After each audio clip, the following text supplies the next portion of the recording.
What's up, everybody? Remington from Impulse Creative, and today we're going to talk about how to reorder questions in your chatbot playbook so that you can prioritize and adjust items to make your conversion rates increase.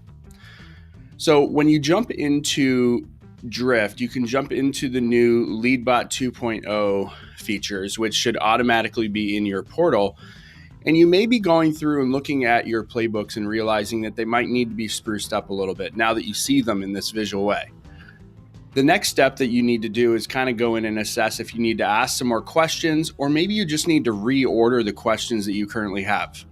With Leadbot 1.0, that was kind of a chore. You had to add new questions and then skip things around, and it could get a little daunting. But the folks over at Drift, on the first day of launch, made this feature to where you can literally drag and drop your questions. And the amazing thing is that it's as easy as visually planning where it would be as if you had a Post-it note. So I'll kind of show you how to do that, and we will jump right in. When you're in the chatbot playbook section, you can go over into your conversation, and let's say we want to add another question to this flow. Off to the right, you can click Add New. We can add our question, and you'll see that it gets added right here. There's a little drag icon that's in the top left, and we can literally drag this up into a different section, and we can continue building out with the items that we want.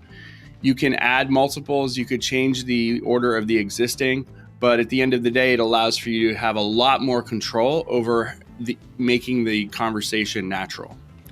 So you can go ahead and add in all your options, and of course you can remove it and reorder it. But the idea is to make it so that this is very intuitive for you as a user, but then also making sure that you're creating that natural conversation. You have a lot more power in order to make things adjusted in regards to the questions that are asked, and now you can even insert certain goals and organize your questions based on the different branches. So this is a really powerful feature. Let me know what you think about it in the comments below. If you'd like to subscribe to any of our videos, you can go ahead and you can do that here. And if you'd like to see other tutorial videos that we've done, you can go ahead and do that right here. Until next time, I'm Remington from Impulse Creative. Have a great day.